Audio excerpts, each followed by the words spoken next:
I've been fighting Vivian Sinclair for 20 years, and I've never won. It's a family thing. A feud. She steals my contracts. I poach her talent. Except every time, I'm the one who ends up bleeding. Until the day she told me to call her daddy in front of everyone. That's when I snapped. I can't beat you. I roared. But I can marry you. The whole room went silent. She just smirked. Fine, let's go get the license. After we were married, I waited for the tears. Instead, she cornered me in the bedroom. So, husband, she whispered, how exactly did you plan on putting me in my place tonight? My knees went weak. This was not how the script was supposed to go, right? Me, Chase Sterling, once again wiped the floor with by that woman, Vivian Sinclair, in front of God and everybody. Just now, the bid results for that stupid tech campus project came in. Sinclair Corp., Vivian's family company, won. Again, that's the third, no, the fourth, major deal this year that I couldn't pry from her perfectly manicured fingers. Up on the stage, the event organizer was shaking her hand. She had that look on her face, the one I knew better than my own reflection. A nauseating cocktail of pity and pure mockery. The corner of her mouth ticked up, and her eyes swept over to me like I was a stray dog she just kicked to the curb. The handful of execs I'd brought with me were staring so hard at their shoes they were in danger of drilling holes through the leather. No one dared to breathe. The old sharks in a room, the industry veterans, darted glances between us, their minds probably already composing gleeful emails about it. The Sterling kid got his ass handed to him by the Sinclair girl. Again, it was the story of my life. She won the battle over the last toy truck in kindergarten. She got into the elite private middle school. I barely scraped by in public. She beat my SAT score by 50 points. She got into her first choice Ivy. I got waitlisted and ended up at my safety school. And now, taking over the family businesses? It was even worse. If both our companies wanted a piece of something 9 times out of 10, it ended up in her portfolio. Our families have been at each other's throats for 3 generations. The origin of the feud is some ancient, dusty crap I can't be bothered to look up. By the time it got to my dad and hers, a civil nod in a public place was considered a miracle. Then it got to us, and we grabbed that family feud baton and ran with it like it was the damn Olympics, cranking up the hostility year after year. Better luck next time, Sterling. Vivian glided past me, her voice just loud enough for the circle of vultures around us to hear. It was a light, feathery tone that felt like it was stroking your ego, but with a razor blade. My teeth ground together. I said nothing. 1,000 F-bombs detonated in my head, but on the outside, I had to keep it together. Can't lose my cool, even if I've already lost everything else. Seeing me choke on my rage seemed to energize her. She paused, tilting her head. Her voice deliberately rose. What's wrong, Chase? A little salty? Tell you what, call me Daddy, and maybe I'll consider letting you have a next one. Holy hell, the atmosphere in the room flash froze. Then came the stifled snickers. All the blood in my body rocketed into my head. 20 years of frustration, of stolen projects, of shredded dignity, of a childhood, adolescence, and young adulthood spent being ground into the dust by this woman. It all came to a head right then. My brain short-circuited. My mouth opened and words came out faster than thought. Vivian Sinclair, you pushed me too damn far. I might not be able to beat you. I was panting, my eyes locked on hers. I was all in. I yelled the most insane, ridiculous, nuclear option that flashed through my mind. But I can marry you, and put you in your place every single day. See how cocky you are then. Seriously, after I screamed that, you could have heard a pin drop. The people who'd been snickering were frozen, their mouths hanging open wide enough to catch flies. My assistant, Kevin, went pale. He tugged at my sleeve, his voice trembling. Mr. Sterling, calm down. I was stunned, too. What did I just say? Marry Vivian Sinclair? Had I completely lost my mind? This wasn't just shooting myself in the foot. This was taking a bazooka to my own leg just to maybe graze her. No, this was self-immolation with 0 enemy casualties. I braced myself for her to explode, to slap me, to eviscerate me with words sharper than any knife. She didn't. She blinked just once. Then, that mocking smile deepened, joined by something else I couldn't quite decipher. She looked me up and down, like she was inspecting a questionable piece of meat at the butcher's counter. Then, Her red-painted lips parted, and she uttered a single word. Fine. Me? Huh. She took a step closer, so close I could smell the sharp, intoxicating scent of her perfume invading my personal space. You want to marry me, right? Let's go. City Hall is still open. My calf muscles started to cramp. Wait. No. Vivian, you... What? She arched a perfectly sculpted eyebrow. Having second thoughts about that grand declaration you just made in front of half of New York's business community? Wimping out. Damn it. Me? Wimp out? In front of her. My insides were a swirling vortex of panic, but with all those eyes on me. A man can't back down. Who's wimping out? Let's go. I'm not scared of you. I jutted my chin out, all bravado. She smiled. It was the smile of a predator that had just watched its prey walk right into the trap. Then let's go, husband. That last word, she purred it. It was soft and airy and hooked, and made the hair on my arm stand up. Half my soul just evaporated. And that's how, in a complete daze, I was dragged by her, under the petrified stares of 100 people, out of the ballroom, into her car, and straight to City Hall. The whole way there, I kept thinking, did I just get played? Was she waiting for me to lose it? So, she could pull something like this? But to what end? Marriage is a damn tomb. What could she possibly want? The antique vases my grandma left us? No way. Her family's even richer than ours. Even standing on the steps of City Hall, holding that crisp marriage license in the bright afternoon sun, I felt like I was dreaming. The paper felt hot in my hand. In the photo, my expression was as stiff as a hostage. Her, on the other hand, she was smiling like she'd just won the lottery. Damn it, who was putting who in their place here? All right, legally, you're my husband now. Vivian tucked the license into her ridiculously expensive handbag with a casual air of someone who just signed a routine contract. I'll move into your place tonight. Text me the address on WhatsApp. Oh, and you should probably tell your parents. Don't want to give the old folks a heart attack. She said her piece, then click-clacked away in her heels, leaving me standing there, a lone idiot in the wind. Wait, that's it? No wedding? No prenup brawl? No meeting of the families for a ritualistic showdown? Just, efficiently, I'd sold myself into servitude. I looked down at the license, wanting to cry, but having no tears. What about my plan? My grand vision of marrying her and putting her in her place. This opening gambit was all wrong. Stealing myself, I went home to break the news to my parents. My dad was sipping his afternoon scotch.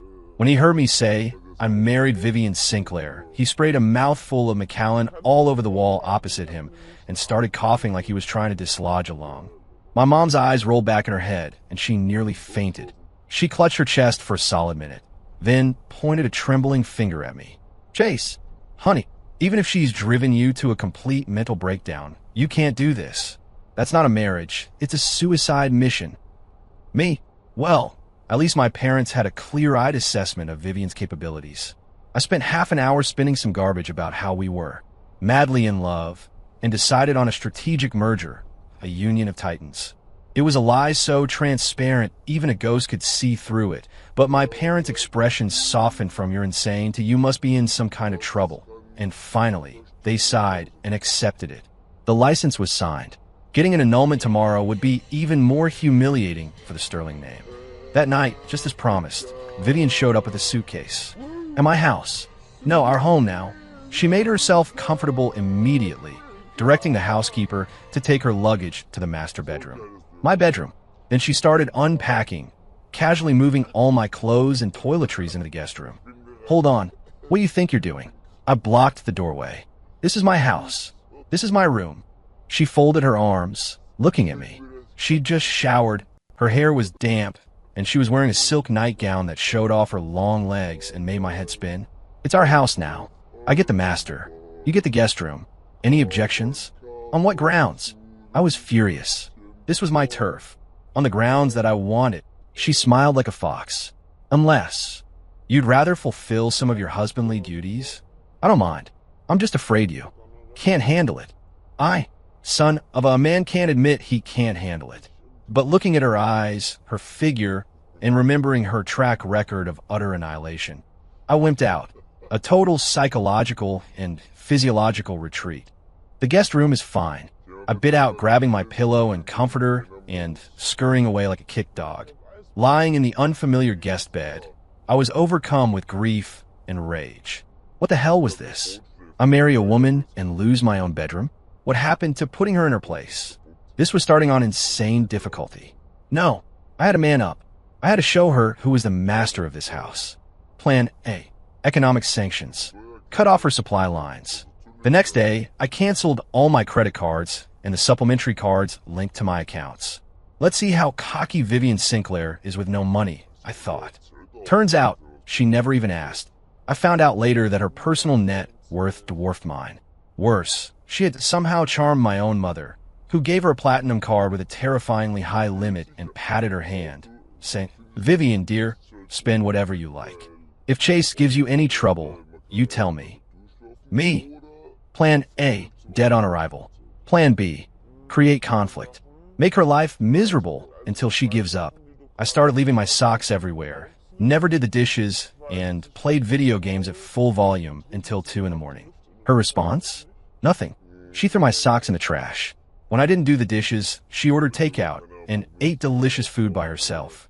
When I blasted my games, she put on noise-canceling headphones and reviewed financial reports in the living room, completely ignoring me. My parents, however, called to chew me out for being an inconsiderate slob who didn't know how to treat his wife. Me. Plan B, also dead. Plan C, display masculine charm. Make her submit to my alpha energy. I spent a few days hitting the gym hard, got a decent pump, and made sure to walk around shirtless in front of her. She glanced over once and said, flatly, "Nice. Sterling Industries is hiring for security. You should apply." God damn it. Prononce, oblitrated. After a few rounds, I got the picture. Vivian Sinclair was a fortress. Teflon. Nothing stuck. My little schemes were like a toddler playing house in her world. She never argued, never yelled. She just looked at me with that expression one reserves for a particularly stupid insect. And occasionally, with a single, softly spoken sentence, she could make my blood boil. The put her in her place plan was a catastrophic failure. Not only had I failed to put her in her place, I felt like a monkey on a leash, and she was holding the other end, watching me dance. Life went on, a suffocating charade. In public, we had to pretend to be the happy couple, attending galas, smiling for the press. She was a natural, linking her arm through mine, her smile sweeter than honey, calling me darling in a tone that made my skin crawl. I could only play along, my own smile looking like I was suffering from a facial tic. Our relatives, who at first worried we'd kill each other, saw our respectful act and started saying how perfect we were for each other. Perfect my ass. What the hell did they know? I felt less and less like I'd married a wife, and more like I'd accidentally summoned an ancient, all-powerful deity who outclassed me in every conceivable way. Just when I was about to give up and resign myself to this life of quiet desperation, the game changed. A massive development deal, one that both our companies were fighting tooth and nail for, one that could define our futures for the next decade, suddenly hit a snag. A key investor who had been leaning towards Sinclair Corp ran into some legal trouble, and the whole project was put on ice. For Sterling Industries, this was a golden opportunity. I rolled up my sleeves, ready for war. Kick her while she's down. I was going to snatch this project and finally redeem myself. I spent the next few weeks working around the clock, calling in every favor, burning the midnight oil. I heard things were tense over at Sinclair Corp, too. Their stock had even taken a little dip. I was secretly thrilled. Serves you right, you smug witch. One night, after a long dinner meeting, I came home a little drunk well past midnight. The living room light was on. Vivian was on the sofa, a laptop open, her brow furrowed in concentration. She was in sweatpants and a t-shirt. No makeup, her hair thrown up in a messy bun. She looked almost vulnerable. No, must be the whiskey. I ignored her and started for the guest room. "Chase," she called out, her voice a little hoarse. I stopped, but didn't turn around. What? Does the great Vivian Sinclair finally need something from me? She didn't take the bait. "Give me a glass of water." An order? I wanted to snap back at her, but some strange impulse took over. I went to the kitchen, poured a glass of water, and set it on the coffee table in front of her. I put it down a little too hard, and some of it sloshed onto the table. She didn't seem to notice. She picked it up, took a sip, and went back to staring at her screen, fingers flying across the keyboard. I just stood there awkwardly. If I left, it would look like I was scared of her. If I stayed, I had nothing to say. My eyes drifted to her face. Under the lamp, her eyelashes cast long shadows. Her nose was perfect. Her lips looked a little chapped. She looked exhausted. Something deep inside me softened, just for a second. I quickly squashed it. Mercy for the enemy is cruelty to yourself. Get a grip, Chase. That project, I said, my voice dripping with schadenfreude, looks like even Ms. Sinclair fumbles sometimes. Her typing stopped. She looked up at me. Her expression was a mix of exhaustion, annoyance, and something else. Something I couldn't read. Chase, she said, her voice low, sometimes I really want to crack open your head to see if there's anything in there besides sawdust. You. My temper flared. What good does it do Sterling Industries if this project collapses? She snapped her laptop shut and rubbed the bridge of her nose. The supply chain connects dozens of companies. Market confidence will crater. The whole sector will take a hit. You think you'll be immune? I froze. I hadn't really thought about that. I was too busy enjoying her failure. Grab. That's all you know. Just like your father, zero foresight. Her tone was laced with undisguised contempt. Who the hell are you calling short-sighted? I bristled. You. She shot to her feet and stalked toward me, tilting her head back to glare up at me. She was tall, but still had to look up. Chase, we've fought for 20 years. Besides petty tricks and cheap shots, what can you actually do? Is it so hard for you to win, just once fair and square? Her eyes looked a little red. Maybe it was the light. This is an opportunity. If you got any real talent, then use it. Revive this project. Make it happen. Then I'll admit you're a real man. Not like this, standing here like a bitter housewife, just sniping from the sidelines. She was breathing heavily, clearly furious. Her tirade left me completely stunned. My head was buzzing.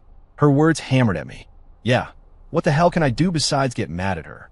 When was the last time I actually won anything on my own merit? Looking at her, furious and exhausted, my sense of satisfaction suddenly evaporated. In its place was a very strange feeling. It felt a little like my heart ached for her. No. Impossible. It's the whiskey. I opened my mouth, but no words came out. Finally, I managed to squeeze out a lame retort. Don't you look down on me. Then, like a coward, I fled to the guest room.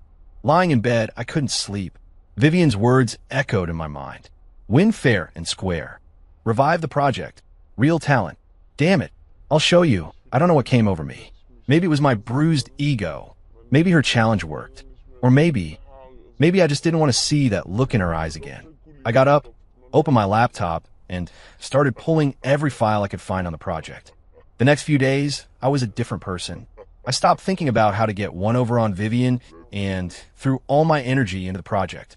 I called in every favor I had, analyzed every possible angle, and even secretly referenced some of the preliminary planning documents from her company. And I realized she really was brilliant. Many of her strategies and insights were levels above mine. Damn it, it sucks to admit your rival is that good. We inevitably cross paths, at meetings or through third parties.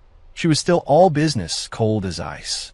But sometimes, when I proposed a halfway decent idea, she'd give me a second look. That one look was enough to keep me buzzing for half a day. I was definitely losing my mind. Just as I was making some headway, it seemed like Vivian hit a major wall. I heard there was dissent within her company. A few major shareholders were putting pressure on her, and there were even rumors they might replace her as the project lead. One night, I worked late again. When I got home, I saw a sliver of light from under the master bedroom door. On a strange impulse, I walked over and knocked. No answer. I knocked again. It's unlocked. Her voice came, thick and stuffy. I pushed the door open. She was sitting on the bed, hugging her knees, her head buried in her arms. Her laptop was tossed to one side, screen still lit. On the floor were a few crumpled pieces of paper, looked like official documents. I had never seen this version of Vivian. She wasn't the invincible, razor-sharp warrior. She was curled up, her shoulders shaking slightly, like a stray kitten caught in the rain. My heart clenched. Hey, you okay? I softened my voice without meaning to. She didn't look up. Get out, she mumbled. I didn't. Instead, I walked over and picked up the papers. It was a formal notice from a coalition of shareholders demanding her removal from the project. Because of this, I waved the paper. She snapped her head up. Her eyes were red, with tear tracks still wet on her cheeks. She glared at me venomously. "Chase Sterling, are you here to gloat? Get out." Like this, she had no menace at all. She just looked pitiful. I sighed and sat on the edge of her bed, leaving some space between us. Honestly, yeah, it's a little satisfying. She grabbed a pillow and threw it at me. I caught it, but not that satisfying. She paused, staring at me.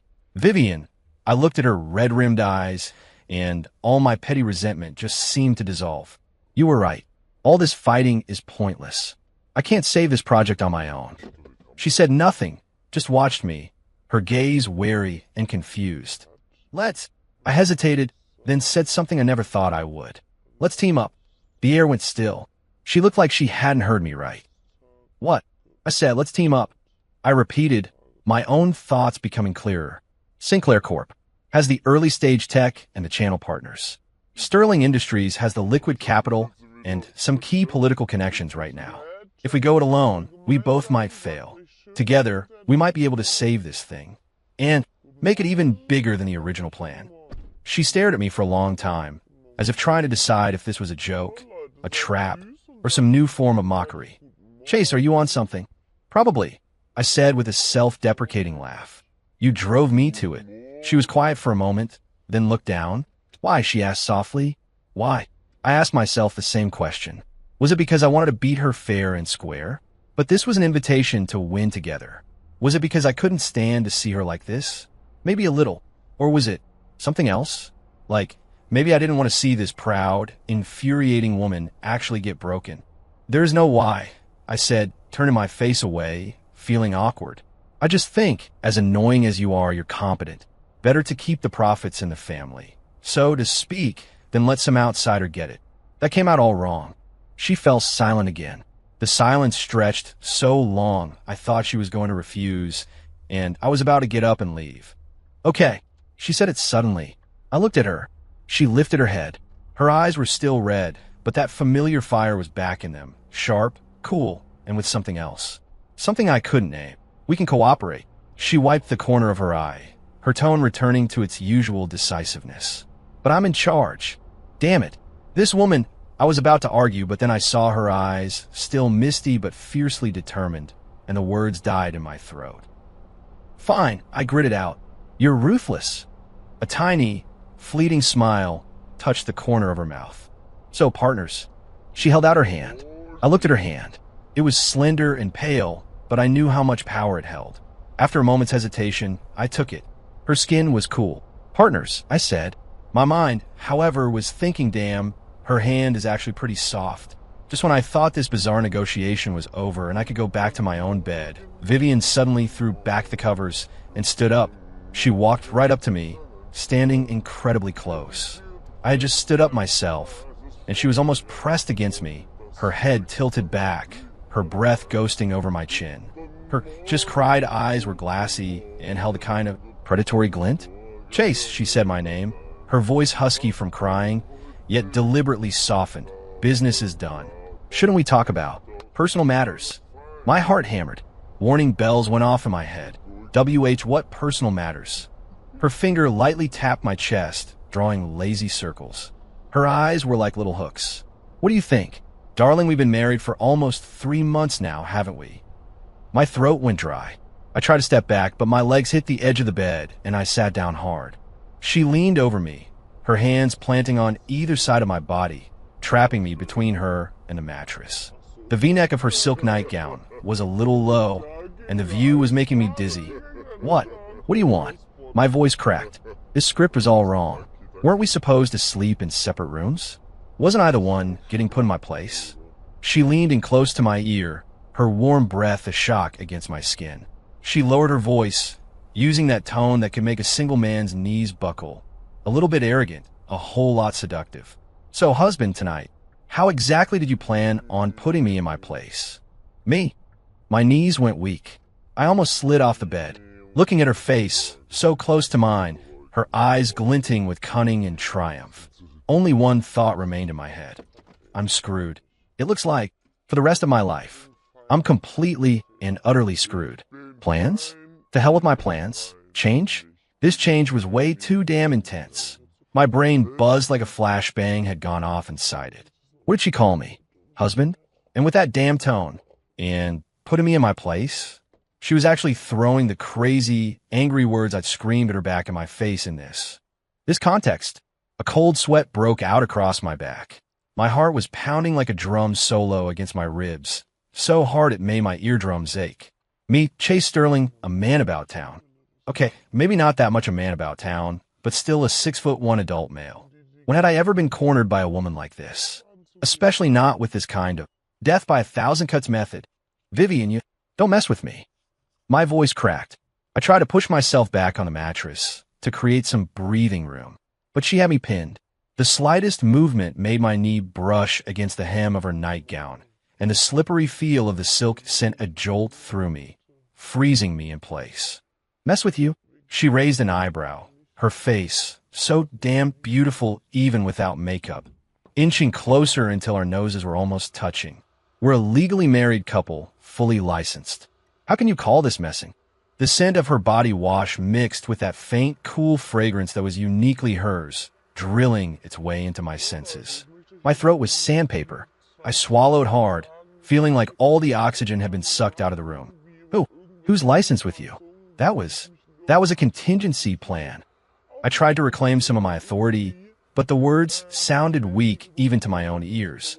A contingency that lost me the master bedroom? A contingency that got me trapped on a bed? She let out a soft laugh, her warm breath ghosting over my lips, making them tingle. Oh, so when Mr. Sterling was screaming in front of that entire ballroom about marrying me to put me in my place, that was also a contingency? Me? Damn it, hoisted by my own petard. Why did my stupid mouth have to say that? I was angry. It doesn't count. I craned my neck back, my eyes darting around, unable to meet hers. It was like looking into two pools of fire that threatened to set me ablaze. Doesn't count. She drew out the last word, her finger tracing a slow line from my chest up to my shoulder. Everywhere she touched felt like it was on fire. I thought it was a pretty good idea. See, out there I put you in your place. In here, you put me in my place. Perfectly fair. Fair my ass. How is that the same thing? That was business competition, even if I never won. This was clearly a personal attack. Seduction. It was against the rules. Get up.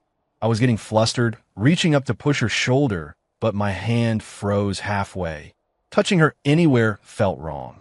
She was in a thin nightgown. The delicate curve of her shoulder was clearly visible. I'm not getting up. She pressed down a little more, her weight shifting through her arms onto me. I could feel the softness and warmth of her body through her clothes. Chase, are you wimping out? There was again that all-knowing look. Who's wimping out? The challenge sent blood rushing to my head, and that pathetic shred of male pride took over. You think I'm scared of you? Not scared. Her gaze dropped, pointedly glancing at my ragged breathing and rigid posture, a wicked smirk playing on her lips. Then why are you trembling? I'm trembling with rage.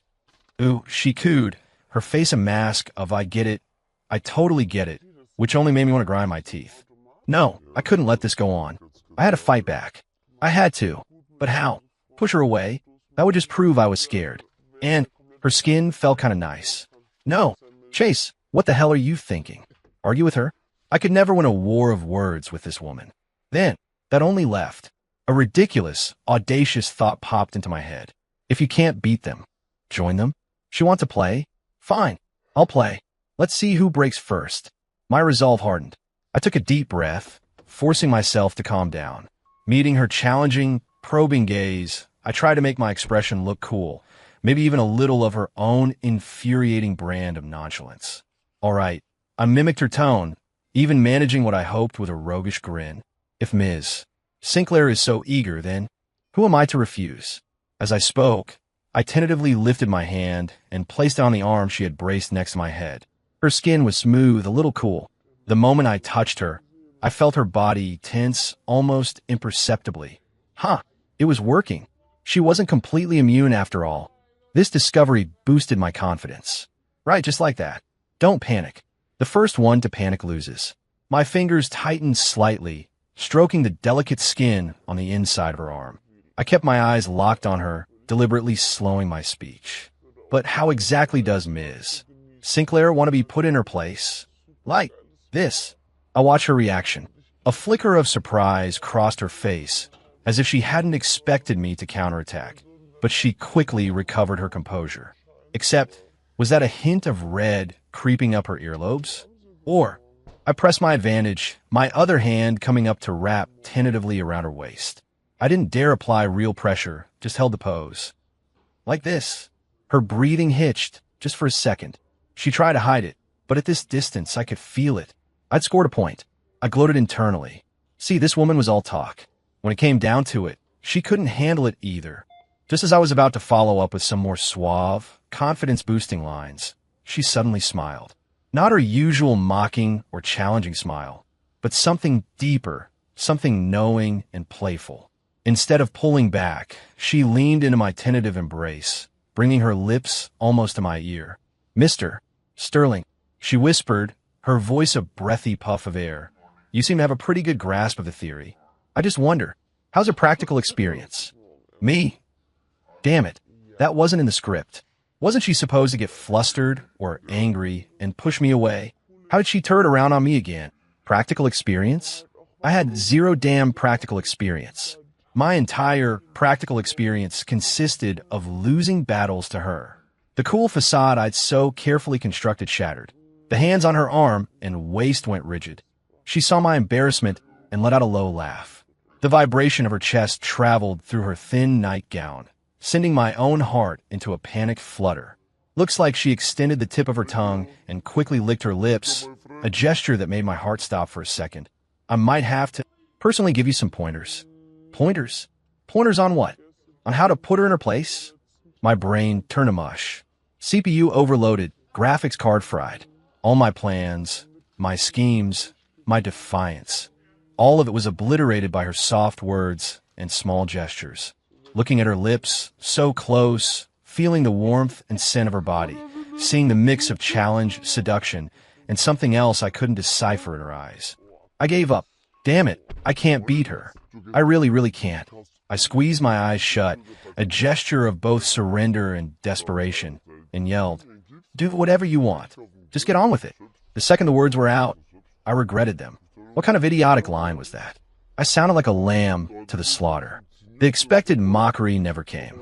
I felt the pressure of her arms on either side of me release. The weight on me lifted. Confused, I opened my eyes. She had straightened up and was standing by the bed, arms crossed, looking down at me with an infuriatingly calm, playful expression, as if the seductive, aggressive woman from a moment ago had been a figment of my imagination.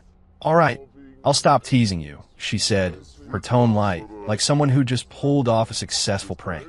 "Look at you, what a wimp." Me? Teasing me. That whole performance was just a mess with me.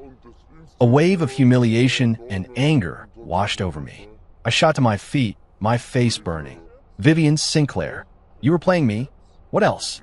She raised an eyebrow and walked over to her dresser to pick up a glass of water, taking a slow sip. "You think I actually want to sleep with you?" She turned around, gave me a head-to-toe scan, her eyes filled with undisguised disdain. You. Those two words were like daggers, plunging straight into my fragile male ego. What's wrong with me? I nearly jumped out of my skin. I'm rich. I'm handsome. I'm in shape. What about me isn't good enough for you? Rich, she scoffed. Richer than me? Handsome, she glanced at me. You're average at best. In shape, her eyes roamed over my body. All that time in the gym. Useless. Son of a bitch. That was a verbal execution. I pointed at her, my finger trembling, unable to form a coherent sentence. But she was completely unfazed. She put down her glass and let out a small yawn. "All right, it's late. I'm going to bed. You go back to your guest room." She walked to the door, opened it, and made a go-on gesture. Her posture, her tone, it was like she was shooing away a dog. My chest heaved. I felt like an overinflated balloon about to pop. I shot her one last murderous glare, then, grinding my teeth, I practically tripped over my own feet walking out of the master bedroom. The door clicked shut behind me. I heard the lock turn. I stood in the hallway, staring at the closed door, feeling a toxic mix of frustration, rage, and a strange, undeniable sense of loss. Damn it. I slammed my fist into the adjacent wall. Pain shot through my knuckles. Vivian Sinclair, you just wait. I will have my revenge. Even though I never, ever seemed to succeed. Damn it. This life was impossible, right? Me, Chase Sterling, had never felt this humiliated in my entire 20-something years of existence. Wiped the floor with by the same person in the same way, over and over again. The worst part was, this time it was on my own turf. On my own bed. Okay, it was the guest bed, but still my bed. I tossed and turned on that unfamiliar, uncomfortable mattress, feeling like a fish sizzling in a pan. My mind replayed the last hour on a loop. Vivian's misty eyes, her lips so close, her seductive tone, and that final, crushing you. Arg. I grabbed my hair in frustration, wanting to bury my head in the pillow and suffocate myself. It was so embarrassing. I actually fell for it. I even closed my eyes. What the hell was I expecting? That she'd actually kiss me? Wake up, Chase. This is Vivian Sinclair, the woman who steals your contracts, poaches your talent, and told you to call her daddy. But the way she looked when she was crying, it was really different. No, crocodile tears. A tactical retreat to lull me into a false sense of security. How could I have been so soft? And I offered to team up with her? Was I dropped on my head as a child? Team up with her? The thought of sitting at a table with her tomorrow, discussing the project, made my skin crawl. That woman would seize every opportunity to mock me, belittle me, and show off how much smarter she was. No, I absolutely could not let her lead me by the nose. I'd get back on top. The next morning, I came downstairs with 2 dark circles under my eyes, deliberately dawdling to avoid having breakfast with her. But when I got to the dining room, she was already there, dressed in a sharp, tailored suit, her hair in a perfect chignon, calmly sipping a glass of milk. The sunlight streamed through the window, catching the side of her face and making her glow. It was annoyingly beautiful. She glanced at me, her expression neutral, as if looking at a piece of furniture. Morning, I grunted in response, pulling out a chair with a loud scrape. The housekeeper brought my breakfast. I picked up my fork and went to work, treating the fried egg like her face, stabbing it to shreds. Chase, she said suddenly. My fork froze. What? I bit out. Regarding the partnership, I've drafted a preliminary framework. Come to the study after breakfast to review it. Her tone was all business, completely devoid of emotion. Oh, I mumbled. Inside, I was cursing. See? She's already giving orders, acting like she's in charge. I scarfed down my breakfast and followed her into the study. She opened her laptop, pulled up a document, and began to explain her strategy in concise, clear terms. How to integrate our resources, how to navigate the political hurdles, how to mitigate the risks. At first, I was listening with the intent to find fault, to poke holes in her plan. But as she went on, I had to admit the woman was a goddamn genius. Her thinking was clear, her logic was airtight, and her grasp of the market and policy was terrifyingly precise. She considered details I hadn't even thought of. She even had contingency plans for several potential crises. She was leagues ahead of me. My defiance deflated like a popped balloon, replaced by a complex mix of sourness, admiration, and a touch of inadequacy. That's the general idea, she finished, looking at me. Do you have anything to add? Or any objections? I opened my mouth, wanting to say something, anything just to prove I existed, but my mind was blank. Her plan was too perfect. I couldn't find a single flaw. No, nothing, I said, looking down, feeling defeated. Good. She closed her laptop and stood up. 2 o'clock this afternoon. We're meeting with Mr. Lawson from City Planning. You're coming with me. It was an order. I frowned, about to snap back. Why do you get to tell me what to do? But I swallowed the words. Partnership. Damn it, I had to endure it. Got it, I mumbled. She walked to the door, then paused and looked back at me, her gaze assessing. Chase, since we're partners now, try to be professional. Don't bring your personal feelings into our work. Are you kidding me? Who was the one bringing in personal feelings last night? Who was the one launching personal attacks? I wanted to slam my fist on the desk, but she was already gone. The meeting with Mr. Lawson that afternoon went smoothly. Vivian led the conversation. I was mostly a prop, chiming in with a few points when she gave me a look. She was eloquent, poised, demonstrating her professional expertise while subtly flattering him. She had the man eating out of her hand. I sat there, watching her work her magic, a sour taste in my mouth. This woman was a hell of an actress in public. On the way back to the office, she leaned back in her seat and closed her eyes. The sunlight filtered through the car window, casting shadows from her long eyelashes. I studied her covertly. Without the sharp edge of negotiation, she looked quiet and tired. There were faint bluish circles under her eyes. Did she not sleep well last night? Because of the pressure from her shareholders? That strange, unwelcome feeling started bubbling up again.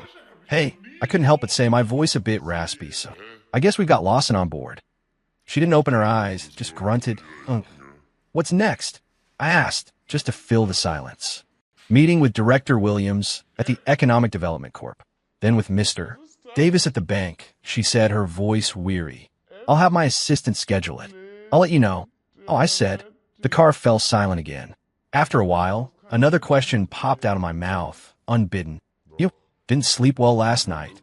She finally opened her eyes and gave me a surprised look, as if shocked that I would ask. I'm Fina. That familiar, distant tone.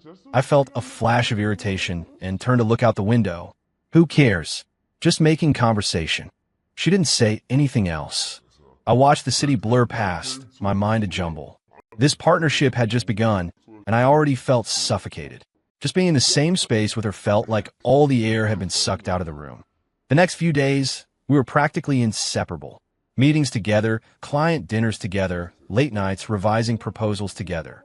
I got a full, unfiltered dose of Vivian's work ethic. She was like a tireless machine, sharp mind, decisive, with an attention to detail that was almost pathological.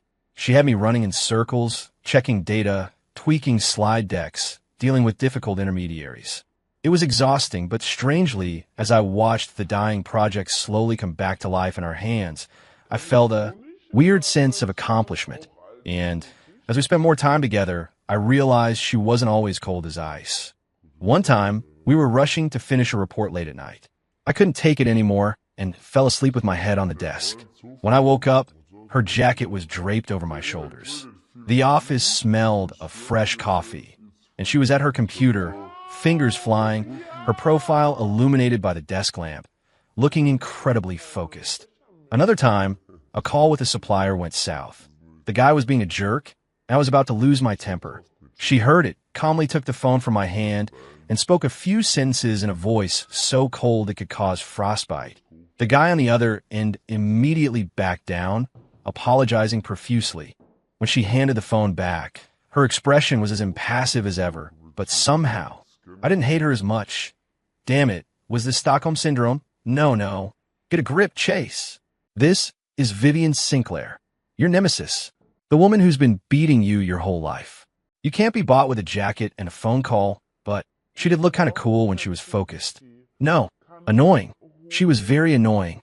Tonight, we worked late again, finally finishing the final version of the feasibility report for the bank. I stretched, feeling like my bones were about to turn to dust. Finally done. I am starving. Order some food. She rubbed her temples and glanced at the clock. It's too late for takeout. Let's go home and make some pasta. Go home. Make pasta? I blinked. She meant our home. You know how to make pasta? I was skeptical. She seemed like the type whose fingers had never touched a raw ingredient. Are you offering to cook? She glanced at me, already packing her things. I had nothing to say to that. Fine, you win. Back at her nominal home, she went straight to the kitchen. I stood in the doorway like a lost puppy, watching her expertly boil water, wash vegetables, crack eggs. She actually looked like she knew what she was doing. Under the warm kitchen lights, she was wearing my stupid cartoon character apron. I have no idea where she found it. Her hair tied back loosely, a few stray strands framing her face. Steam rose from the pot, softening her profile. The scene was oddly cozy. The thought startled me. Cozy? With Vivian Sinclair? What kind of joke was that? What are you standing there for? She said without turning. Get the bowls. Oh, I obediently went to get the bowls. Soon, 2 steaming bowls of simple pasta with a fried egg and some greens were on the table. It looked plain, but it smelled amazing. I took a bite. It was Actually really good. Pizza hair. She was eating quietly, taking small bites. The light danced on her eyelashes, and the tip of her nose was slightly red from the steam. A corner of my heart felt like it had been scalded by this bowl of pasta and this warm light. So, I clear my throat, trying to break the strange atmosphere.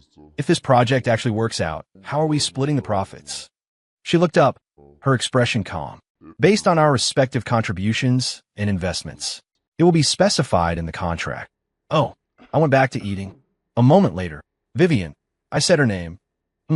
Thanks for the jacket the other night. I mumbled, my voice barely audible. Her eating paused for a fraction of a second. She didn't look up. I was afraid you'd get sick and pass it to me, she said flatly. It would have delayed the project. I knew it. Any trace of warmth I'd felt was instantly extinguished. I furiously shoveled a mouthful of pasta, chewing as if it were her flesh. This woman was still just as infuriating as ever. But why did I feel like I didn't want to put her in her place anymore? Why did this? Feel kind of okay. I'm screwed. I think I'm really sick. And it's bad. The steam from the pasta swirled between us. I kept my head down, shoveling food into my mouth, but my mind was a chaotic mess. That thank you had just tumbled out of me, and I regretted it instantly. Her afraid you'd pass it to me was a classic Vivian move, a splash of ice water right when you start to think she might have a shred of humanity. I chewed aggressively, my cheeks puffed out, and snuck another look at her. She ate so elegantly, small, precise bites, but she was making quick work of her bowl. The warm dining room light caught on her lowered lashes, making her look almost sweet. No, hallucination. Definitely a hunger-induced hallucination. What are you looking at? She suddenly looked up, her gaze locking onto mine. I nearly choked on a mouthful of pasta, erupting into a violent coughing fit, my face turning beet red. She put down her fork, pulled a napkin from the holder, and handed it to me, a look of mild disgust on her face. Eat slower. No one's going to steal it from you. I snatched the napkin, wiping away the tears that had sprung to my eyes, feeling even more humiliated. What the hell was wrong with me? In front of her, I always seemed to turn into a clumsy, foolish kid. Once I could breathe again, I crumpled the napkin and tossed it on the table. I wasn't looking at you. I snapped. I was thinking how great it'll be when this project succeeds, just to see the looks on the faces of those shareholders at Sinclair Corp, who tried to oust you. The hand holding her fork paused. She then resumed eating, her voice flat. What they think is irrelevant. How is it irrelevant? I pressed, sensing a weak spot. You'll be the hero of Sinclair Corp. No one will dare mess with you again. The thought of it is so satisfying. She looked up, her gaze deep and steady, as if she could see right through me. Chase, are you feeling sorry for me? My heart skipped a beat. Who's feeling sorry for you? I'm looking forward to the drama. Yeah, the drama. I just want to see those old geezers eat crow. Her lips seemed to curve into a smile for a split second. Then it was gone. She looked back down at her pasta and murmured, childish. Me? Huh, fine, I'm childish. You're mature. You're a genius. You're an unmovable mountain of composure. I furiously lifted my bowl and chugged the rest of the broth, then slammed it down on the table with a loud clatter to express my displeasure. She didn't even flinch. Damn it. It was like punching a pillow. The partnership continued, and the project moved forward with surprising speed. A strange kind of understanding formed between Vivian and me. In public, we were the loving couple, the poster children for strategic mergers. In private, we were reluctant partners, tied together by necessity.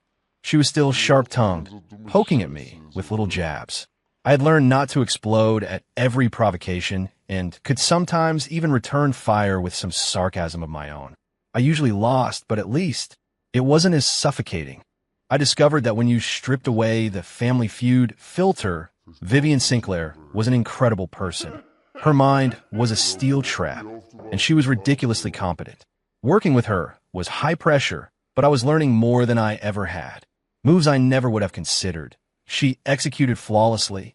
One day, we finally secured the last piece of the puzzle, a massive line of credit from the bank.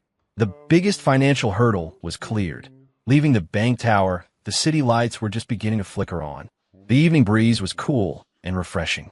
I let out a long breath, feeling a weight lift off my shoulders. I glanced at Vivian. Her face also held a trace of relief. We finally did it, I said. She replied, tucking a windswept strand of hair behind her ear. A comfortable silence fell between us. The rush hour traffic flowed past, neon lights reflecting off her face. On a whim, I said, "Want to celebrate?" I immediately wanted to take it back. Celebrate? With her? Celebrate what? A temporary truce? She turned, looking surprised. Celebrate. Just grab a bite or something, I said, my eyes darting away. We've been working like dogs. I know, a hole-in-the-wall barbecue place nearby. That's amazing. God knows why I suggested barbecue. It was the complete opposite of Vivian Sinclair. She didn't answer right away, just studied me with a curious expression. I was getting uncomfortable, about to say never mind when she nodded. Okay, me? Huh. She was already walking. Lead the way. I stood there for a second, stunned, then hurried to catch up.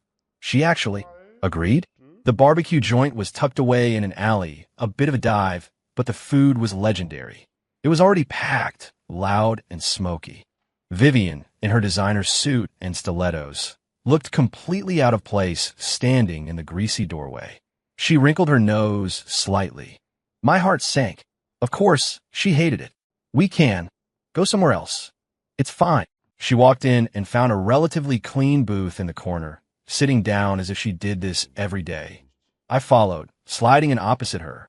What do you want? You order, she said, pulling out a tissue to meticulously wipe down the table. I ordered a bit of everything: lamb skewers, beef ribs, grilled corn, a couple of cold beers. The wait was awkward. The restaurant was filled with the boisterous sounds of people drinking and laughing. Our table was a small island of silence. I stuck a look at her. She sat perfectly straight, calmly observing her surroundings. No disgust, no curiosity, just observation. You've never been to a place like this before, have you? I asked, trying to make conversation. I have, she said simply. I was surprised. What? When? In college with friends, she said, her tone flat. Not much since then. I tried to picture her in jeans and a t-shirt, sitting in a smoky barbecue joint, drinking beer with friends. The image wouldn't form. Didn't take you for the type, I muttered. She looked at me.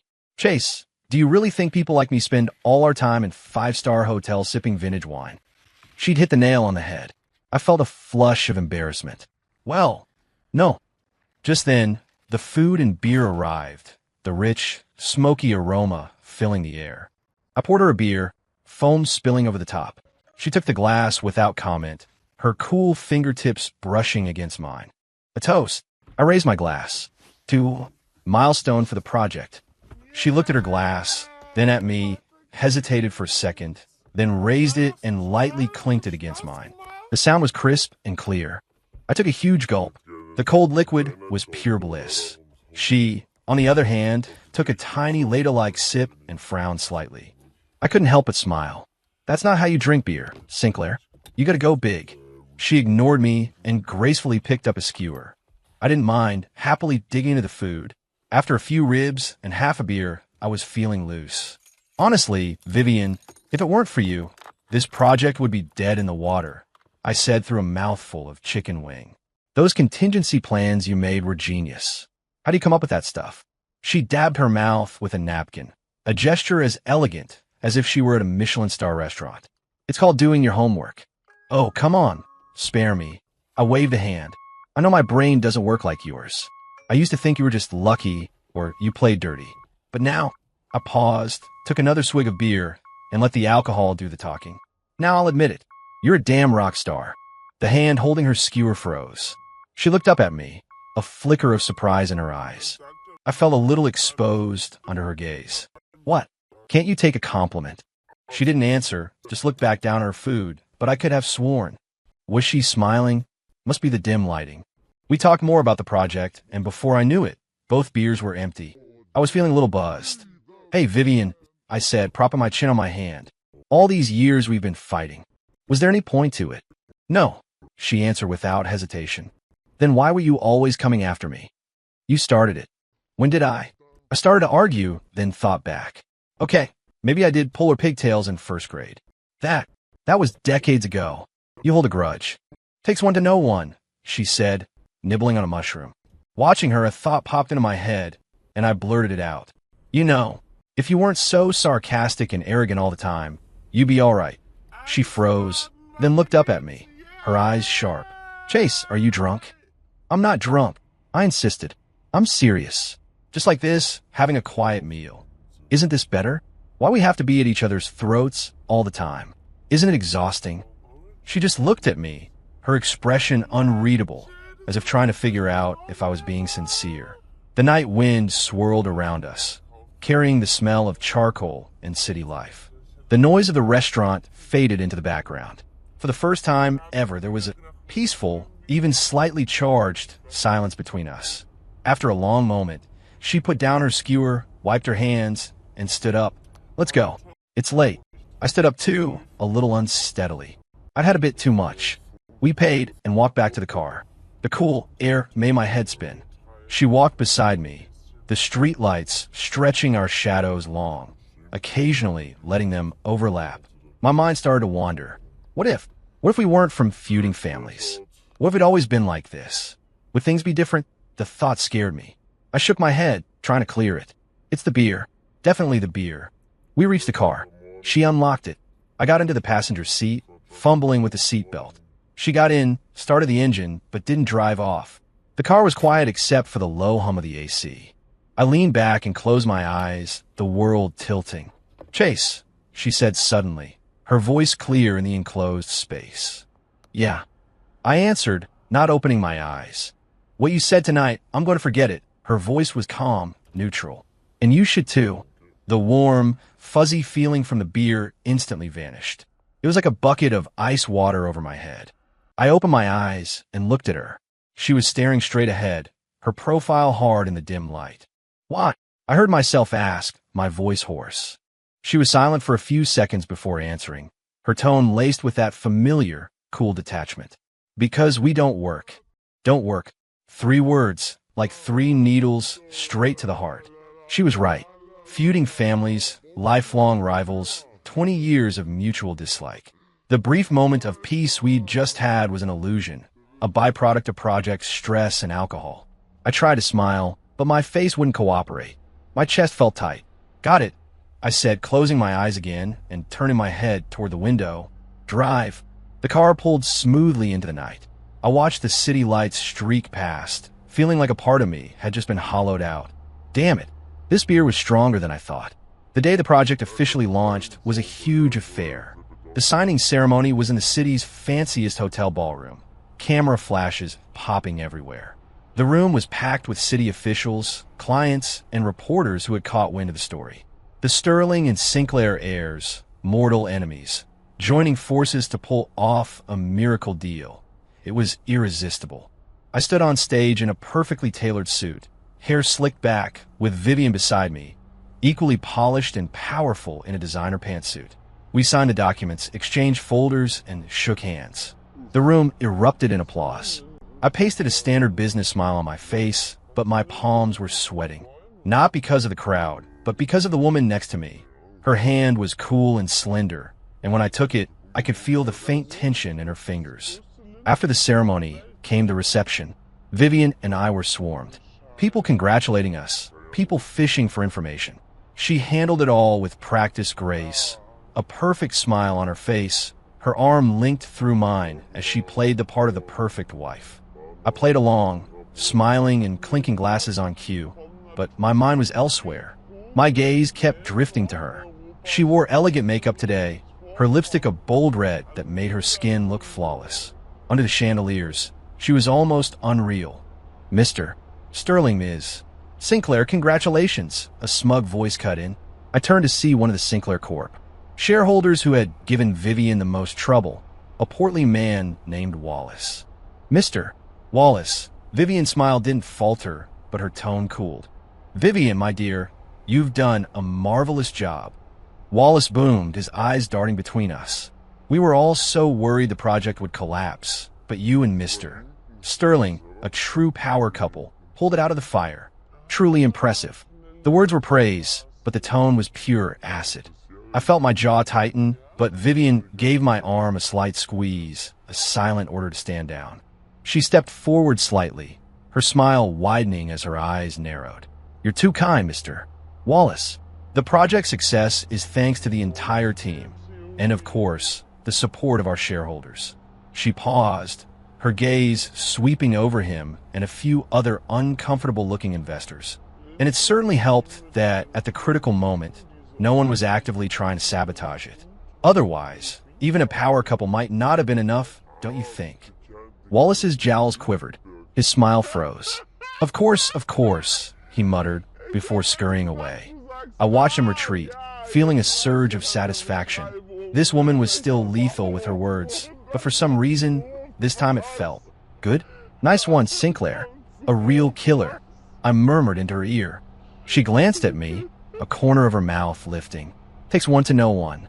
Your fists were clenched pretty tight back there. Planning on punching him?" I was caught feeling a little awkward. I couldn't stand the look on his face. "In this business, you get used to faces like that," she said, her expression becoming neutral again.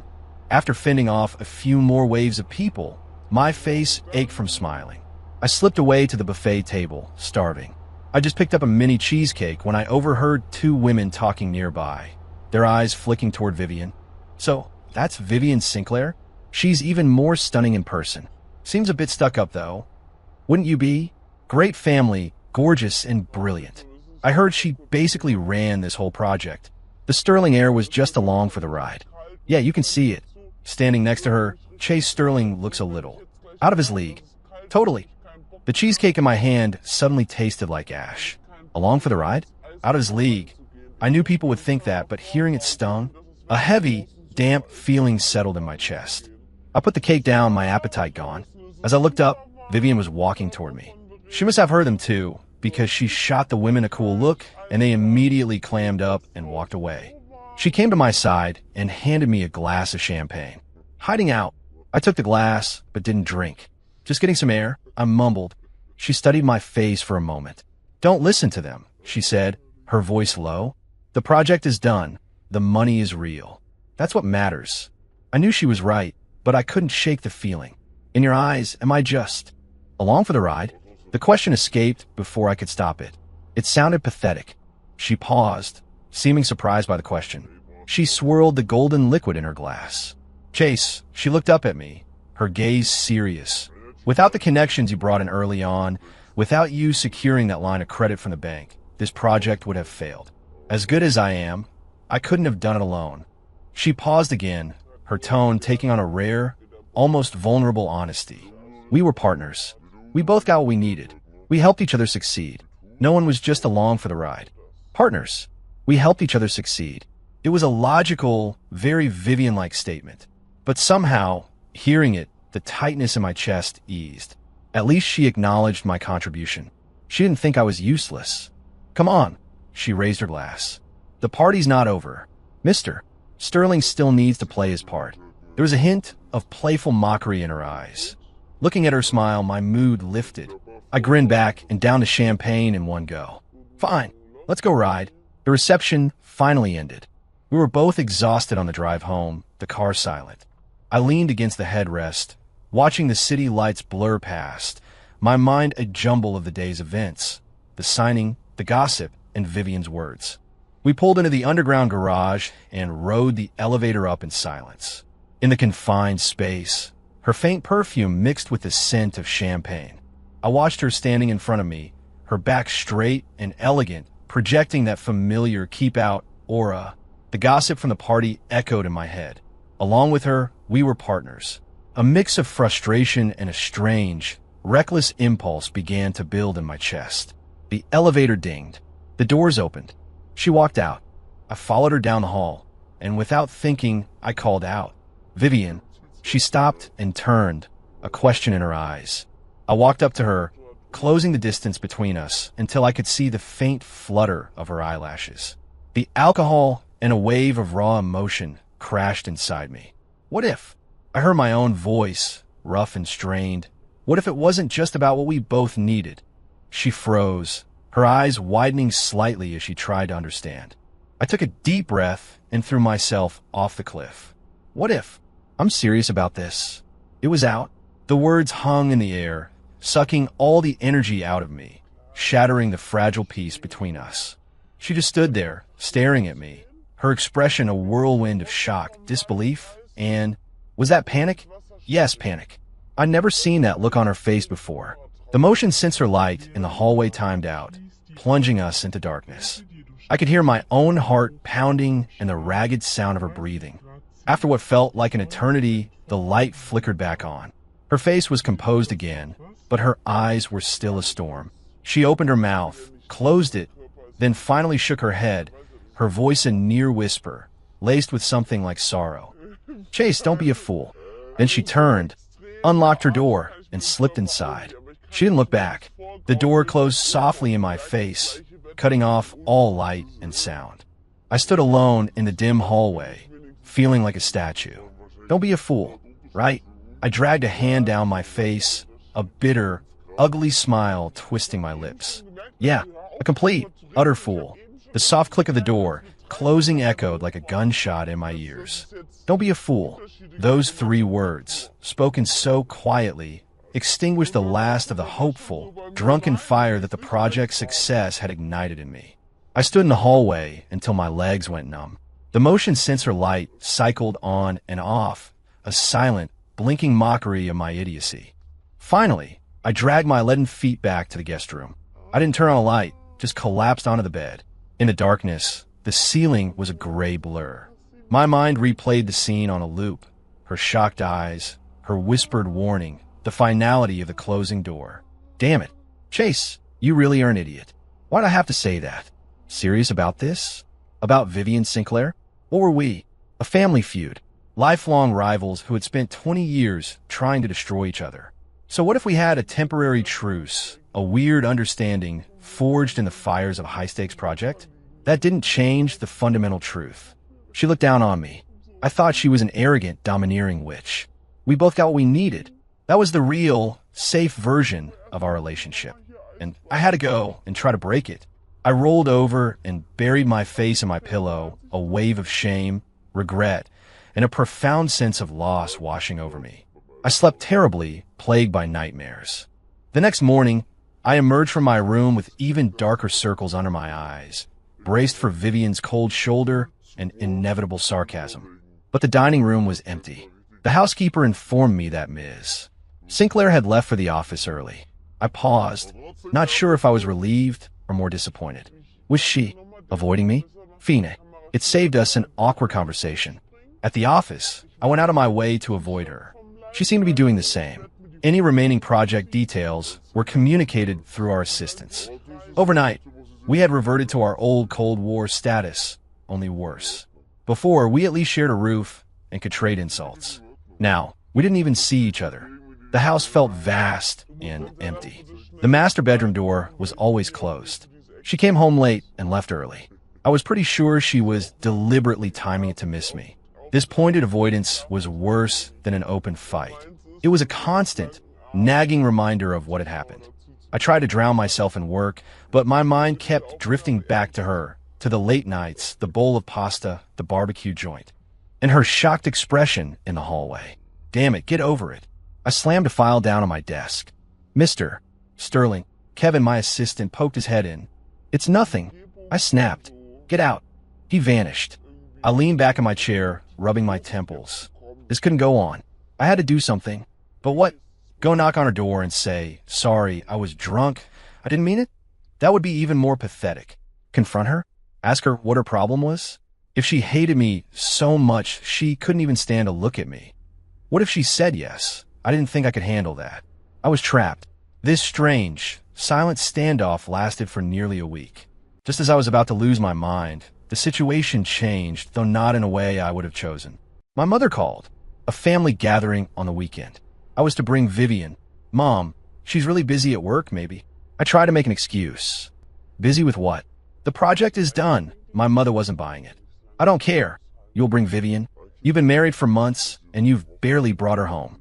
What will people think? Did you hear me? Sunday evening. Don't be late. She hung up. I stared at my phone, my headache intensifying. How was I going to ask Vivian? Would she even agree? I sent her a text, keeping it brief. Family dinner at my parents' house Sunday night. My mom insists. I waited. No reply. Just as I was about to give up, my phone buzzed. A single letter, K. K. Did that mean she'd go? I stared at the K for a full minute, trying to decipher its hidden meaning. Finally, I gave up and just decided to take it as a yes. On Sunday evening, I procrastinated until the last possible minute. When I got downstairs, Vivian was already waiting by the door. She wore an elegant dress, subtle makeup, and held a gift box. The perfect daughter-in-law. She looked at me, her expression blank. Let's go. Seeing her like this, a familiar anger flared. She could put on this act for my family, but couldn't even give me a civil word. The car ride was silent. When we arrived, the atmosphere shifted instantly. Vivian, dear, you're here. My mother beamed, rushing to take Vivian's hand and completely ignoring me. Come in, come in. Hi, Mom. Vivian's face transformed, her smile warm and gracious. She handed my mother the gift. Just a little something for you and Dad. Oh, you shouldn't have, my mother said, clearly delighted, leading her into the living room. You're looking thin. You must take care of yourself. My father, on the couch, even managed a rare smile. Vivian, Dad, she said, her voice soft. I watched this scene, a sour feeling in my stomach. Who was the actual child here? The dinner was a blur of aunts, uncles, and cousins, all fawning over Vivian. Vivian, you're more beautiful every time I see you. I heard you were the real brains behind that big project. Chase is so lucky to have you. I sat there, invisible, shoveling food into my mouth. Vivian handled it all with aplomb, charming everyone. She even put some food on my plate, her voice soft. Darling, have some of this. It's your favorite. I looked at the roast beef in my bowl, then at her flawless, smiling face, and felt sick. She was a hell of an actress. Halfway through the meal, my gossipy aunt turned her attention to me. Chase, with a wife as brilliant as Vivian, you really need to step up your game. My fork froze. Oh, Aunt Carol, don't say that. Vivian interjected smoothly, her hand lightly touching my leg under the table in a warning gesture. Chase was a huge help on the project. She was defending me. I glanced at her surprised. She continued, smiling at my aunt. And I think in a marriage, it's not about who's stronger. Mutual support is what's important. It was the perfect thing to say. It made me look good and her look gracious. My relatives nodded in agreement, but I felt worse than ever. Her defense felt like pity, or just another part of the act. The meal was an exercise in torture. Watching her play the perfect wife, being so gentle and supportive, knowing the cold reality between us, it was suffocating. When it was finally over, I practically dragged her out of the house. The drive back was even more tense. I stared straight ahead, my jaw clenched. As we neared our building, Vivian finally spoke, her voice tinged with exhaustion. Chase, we need to talk. Talk. My heart leaped.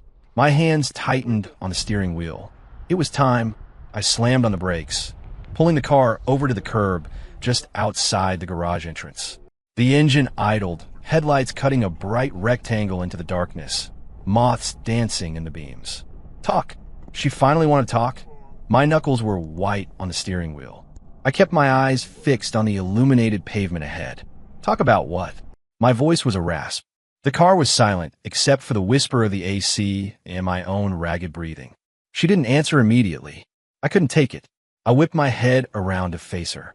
She was already looking at me, in the dim light from the street lamps. Her face was a landscape of shadows. The perfect mask from dinner was gone, replaced by a look of exhaustion and struggle. Chase, she began, her voice quiet but clear in the small space. This isn't working. My stomach dropped. This? What this? The Cold War or us? What is it? I demanded, my tone sharp. Me not working. Were you avoiding me not working? She frowned. The project is over. Our partnership can end now. End now. My heart sank like a stone. So this was it. She was drawing the line, erasing the brief, unexpected connection we'd formed, and sending us back to where we started. No, to a place far worse. So what? I heard myself sneer. Use me up, and now you're throwing me away? You really are a master strategist, Sinclair. Her face paled, her eyes flashing. Chase, do you have to be like this?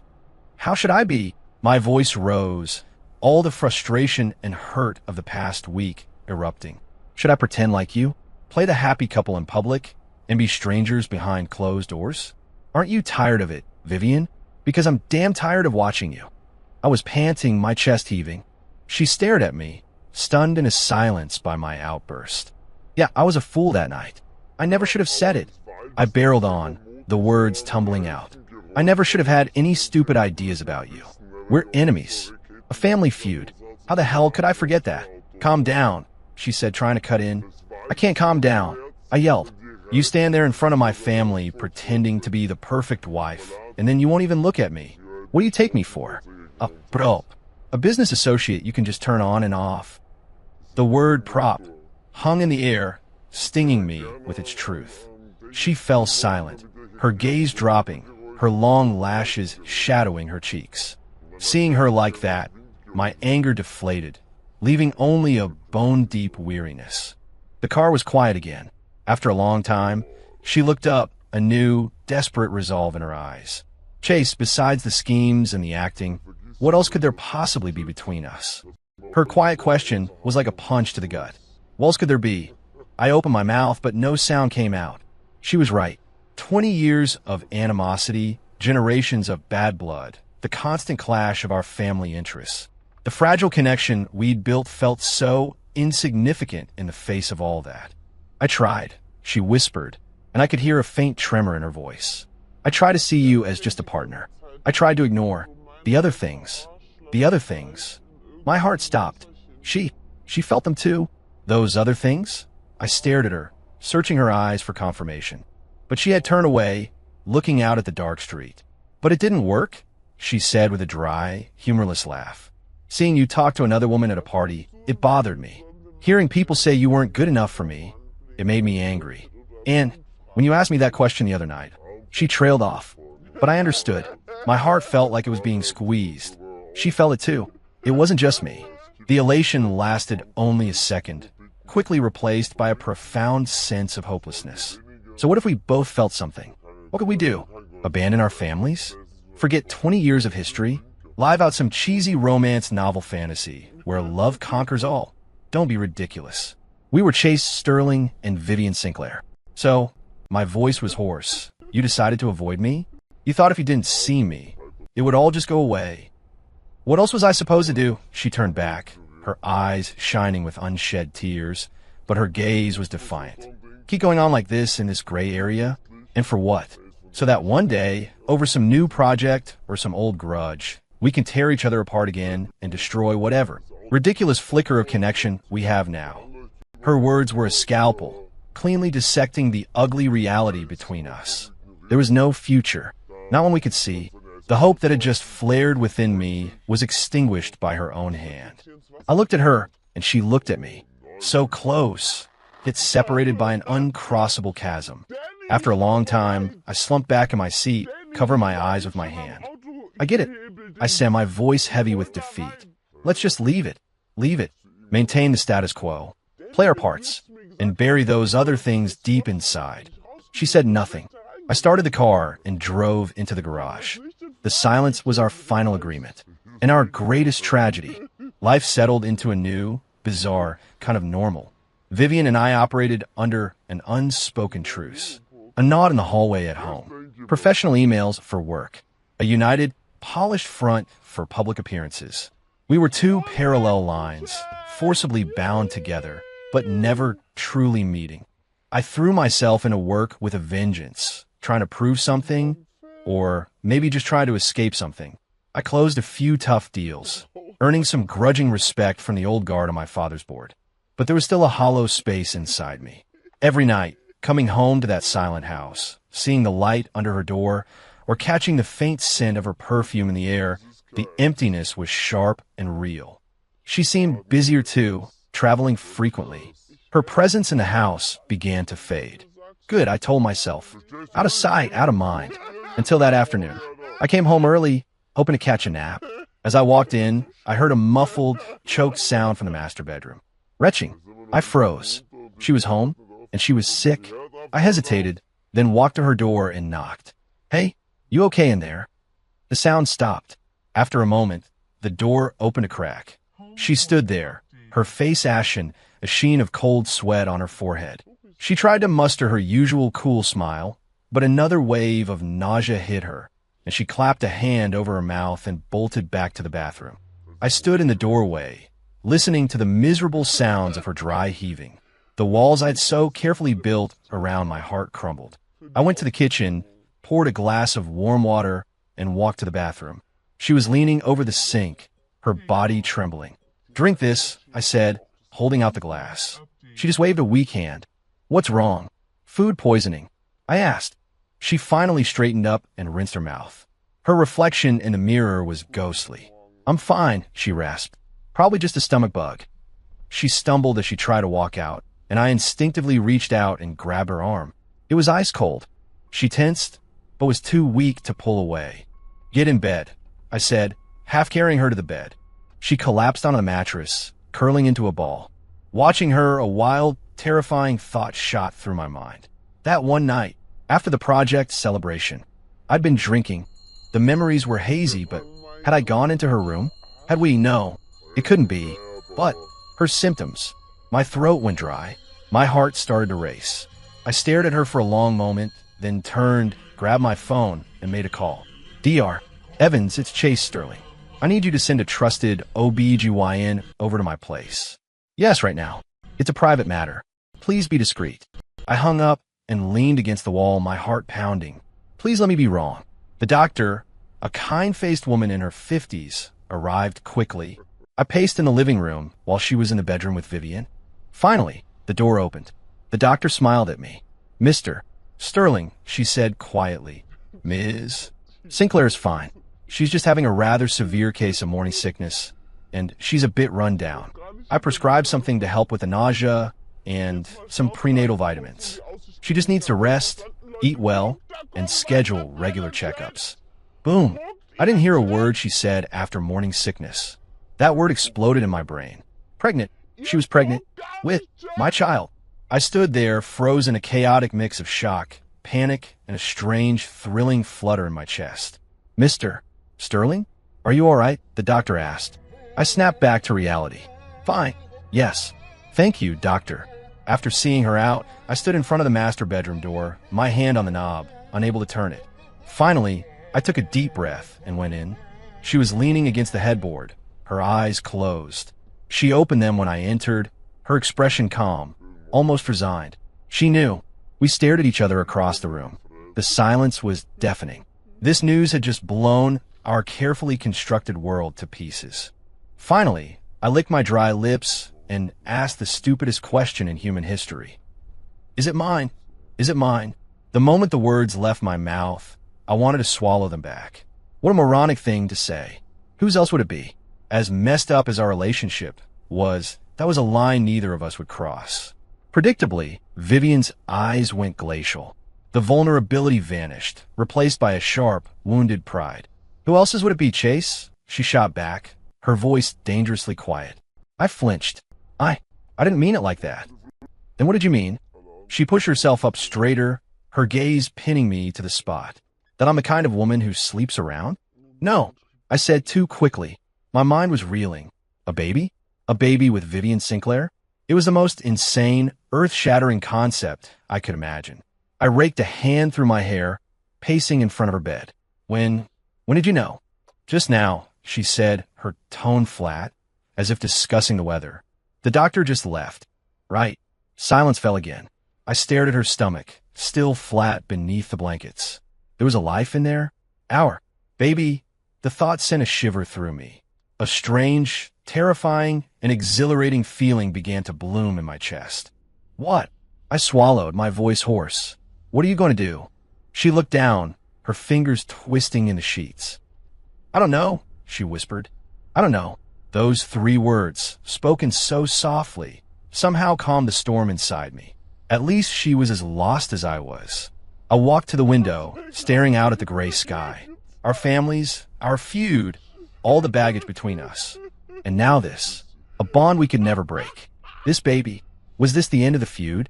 I turned and looked at the pale, fragile woman on the bed. She wasn't the corporate shark who had bested me my whole life. She was just a scared, newly pregnant woman. The hard shell around my heart cracked. I walked to the bed and sat on the edge. She flinched, pulling away slightly. That small movement hurt more than I expected. "Vivian," I said, my voice steadier than I felt. "We're keeping it." She looked up, her eyes wide with disbelief. "What?" I said, "We're keeping it." I repeated, my resolve solidifying as I spoke. "It's our baby." "Chase, do you have any idea what you're saying?" she whispered. "Between us." "I know." I cut her off. "I know it's a mess, but the baby is innocent. He or she is coming, and that's that." I looked her in the eye, my voice softening. "And anyway, is having a baby really that different from how we're living now? A married couple, living in the same house, but strangers." She stared at me, her expression unreadable. "But..." "No buts," I said, a wave of stubborn protectiveness washing over me. "No child of mine is going to be a question mark. And no child of yours, either." I leaned in closer. "I'll take care of it. Of you." "Take care of it?" she scoffed, a bitter smile twisting her lips. "Ow! Give us a perfect little family? Don't be ridiculous, Chase." "I'm not being ridiculous." I snapped. "Forget the perfect family crap for a minute. I will not run from this. From this day on, you and the baby in your belly, you're mine to protect." The words sounded cheesy, possessive, but they were true. She just stared at me, the mockery fading from her eyes, replaced by a deep, weary confusion. After a long moment, she sighed and laid back down, turning her back to me. "I'm tired," she mumbled. "I want to sleep." Was that acceptance? I looked at her small, curled up form, so vulnerable. My heart ached with 100 different emotions. I stood up and awkwardly tucked the blanket around her. "Get some rest," I said. "I'll make you something to eat." I fled the room. Leaning against the wall in the hallway, I let out a long, shaky breath. A baby. My baby with Vivian Sinclair. Damn, life really does come at you fast. Okay, I thought, taking another deep breath. Let's see where this goes. Right? Me, Chase Sterling, 20-something, married, and about to be a father. The identity shift was giving me whiplash. My brain still felt like scrambled eggs. After I'd made my grand, "I'll protect you" declaration, an even stranger peace settled between Vivian and me. It wasn't the old Cold War. It was more like a temporary ceasefire after a massive, life-altering bomb had dropped. She didn't mention not keeping the baby again, but she wasn't exactly thrilled either. She was quiet, sick, and spent most of her time in her room, a ghost of her usual fiery self. And me? I was completely clueless. "I'll take care of you" is easy to say, but how? I found myself secretly Googling pregnancy tips for dads, my screen filling with lists of forbidden foods and must-do chores. No sushi, no deli meat, no soft cheeses, no caffeine. How was she going to give up her 5 espressos a day habit? And she needed emotional support, folic acid, regular checkups. I felt like someone had handed me an advanced calculus textbook and told me to build a spaceship.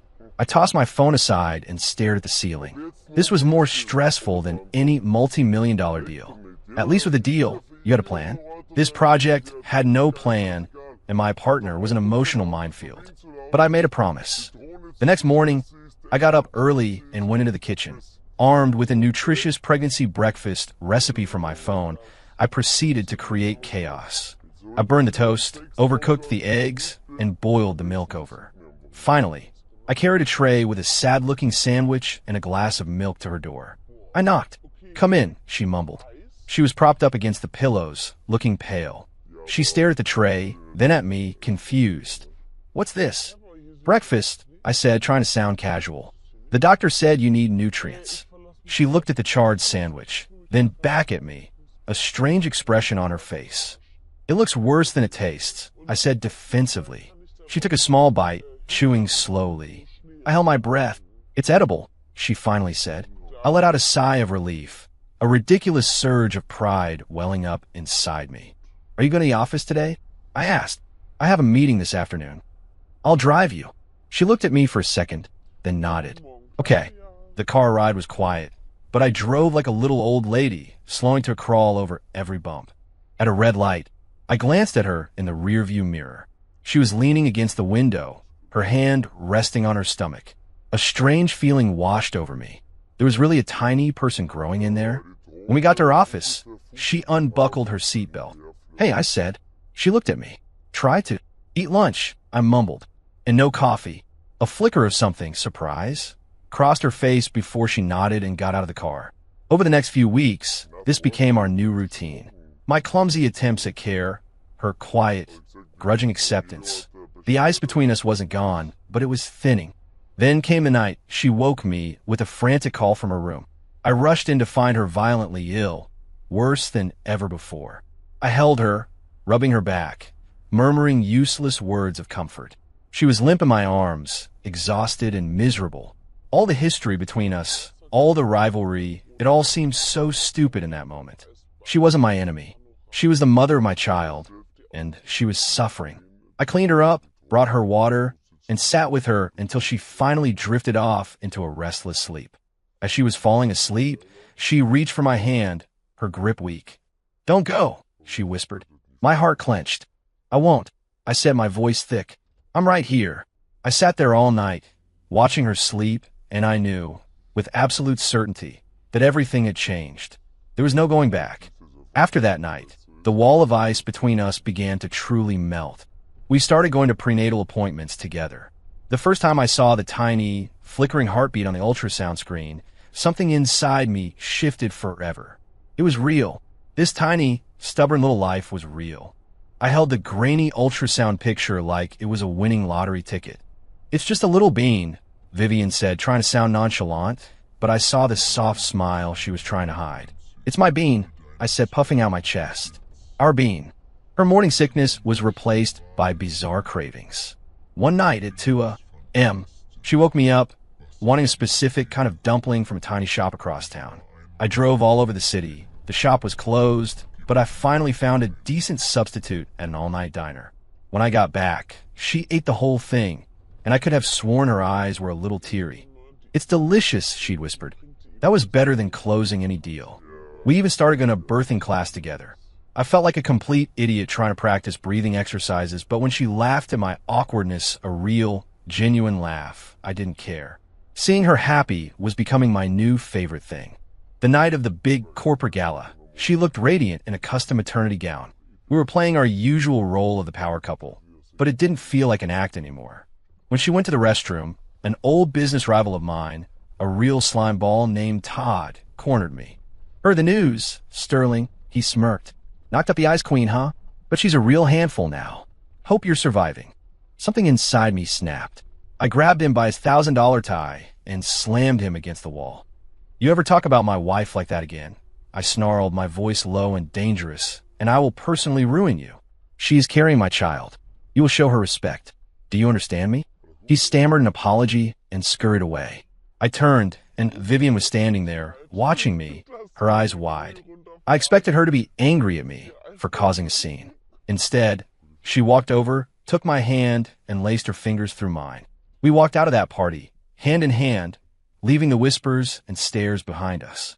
I knew then, holding her hand, that it wasn't just about the baby anymore. Later that week, walking home from a birthing class, she stopped under a street lamp. "Chase," she said, her voice soft. "This baby, after it's born, we're we." My heart pounded in my chest. This was it. I stepped closer, cupping her face in my hands. What are we?" I said, my voice firm. "This baby is a Sterling. You are my wife. Vivian Sinclair, you're stuck with me. You always have been, and you always will be." Tears welled in her eyes, but she was smiling. "You're still such an arrogant jerk," she whispered. "Yeah," I smiled back, leaning in. "But I'm your arrogant jerk." And I kissed her. It wasn't a kiss of truce or a kiss of convenience.